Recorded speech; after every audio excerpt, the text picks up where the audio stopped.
Prince William left Prince Harry on read hours before Queen Elizabeth II's death. Book claims. No response. Greetings from royal family on my channel. According to a new book, Prince William gave Prince Harry the cold shoulder just hours before their grandmother, Queen Elizabeth II, passed away.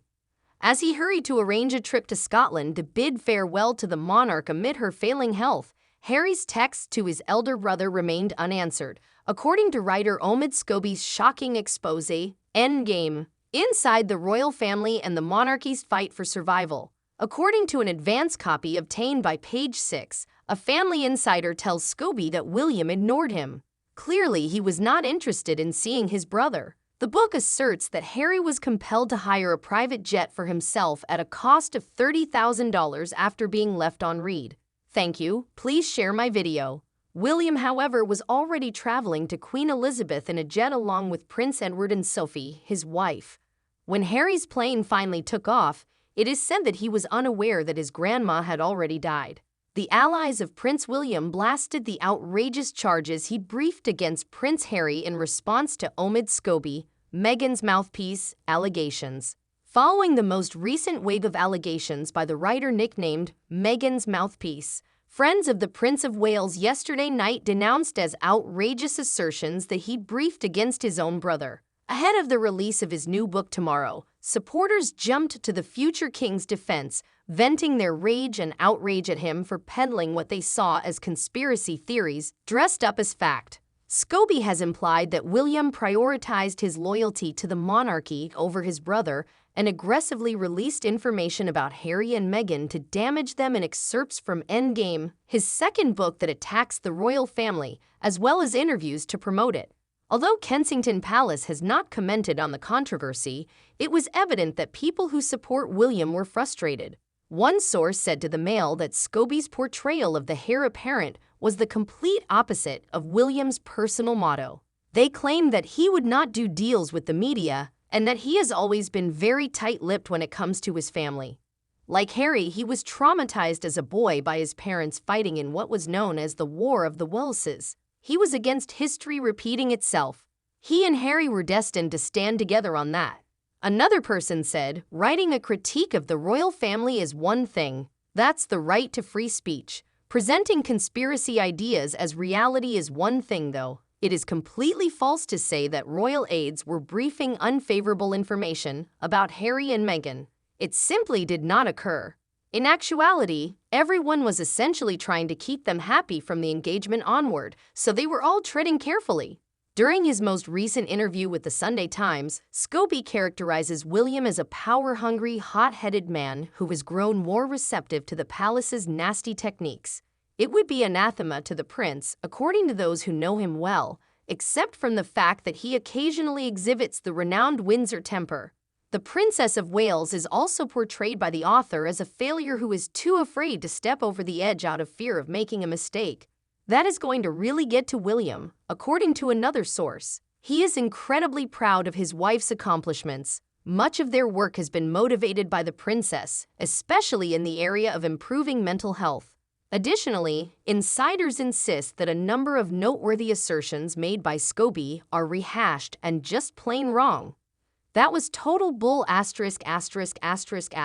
when it first surfaced 20 years ago, and still is now, one insider states bluntly in response to the charge that King Charles is out of touch and insists his shoelaces be ironed. Scobie also brings up concerns about diversity and prejudice in Charles's family. He now alleges that 2 members of the royal family have voiced concerns regarding Prince Archie's skin tone, but he is unable to name them due to libel rules. Concerns still exist regarding the source of large portions of the book. Despite an abundance of personal information about their correspondence, phone calls, texts, and conversations with other members of the royal family, Harry and Meghan have taken steps to disassociate themselves from it, and Scobie has asserted that he is not a part of the Sussex camp.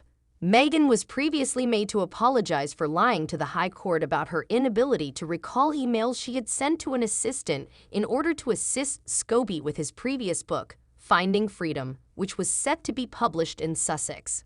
Previously, she had claimed she had no involvement with the book. Scobie candidly describes in Endgame the private discussions he had with several employees. He even brags about a brief conversation he had with Meghan after she wed Harry.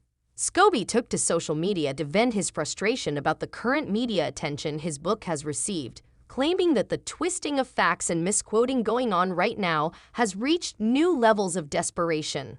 One thing that no one should ever say to Prince William and Kate Middleton's children is, any royal family with children needs to practice discipline, but staff members also need to abide by the regulations, as Prince William and Kate Middleton have given tight guidelines.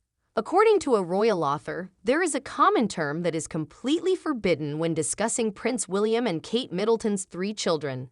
Aside from the many rules that Prince George, Princess Charlotte, and Prince Louis must follow, such as the complete prohibition on speaking loudly, royal staff members are also subject to behavior guidelines, one of which is a term they are never allowed to use around children. Maria Barallo, the royal couple's nanny, is among the best in the nation and works hard to keep everything in order. When George was only a few months old, Kate and William hired Maria, and she adapted to life as a member of the royal family quite quickly. However, Maria is not allowed to say one word while she is working, and the reason for this is her training. One of the best childcare training institutions in the nation, Norland College in Bath, is where Maria received her education. Author Louise Heron studied for a documentary at the college for a whole year, therefore she is well versed in the material covered for the students. She disclosed to the Mirror that there is one word that women are instructed never to use: kids. The young royals should always be addressed as youngsters or by their names instead. The word kid is banned, declared Louise. It's an expression of respect for the kids as unique people. Since the school has a strong policy against it, it's improbable that Maria adopted it and now abides by it in her royal capacity. Louise thinks George, Charlotte, and Louis have regular lives at home, even though they are 3 of the most well-known kids in the world. Based on her public appearances, it appears that Catherine is a very hands-on person. The woman stated, she must have a close relationship with Maria as they work closely together to take care of the kids. Nannies who have worked with other royal families have told me that life is generally normal. Whether you like it or not, you have to get up, have breakfast, go to school, and wear your uniform. It would resemble typical British school children quite a bit. When it comes to raising George, Charlotte, and Louis, Kate and William are well prepared with a few handy parenting tips. Shouting is apparently off limits, and they have a few tight restrictions. Rather than using the widely used naughty step, Kate and Will sit their kids down for a sofa chat. Thank you for subscribing to my channel. The mischievous child is taken away from the scene of the row or disruption and talked to calmly by either Kate or William, a source told The Sun. They never yell at them. Instead, they define the situation and its repercussions. The kids are not allowed to yell at each other in any way, and any indication of such behavior will result in expulsion.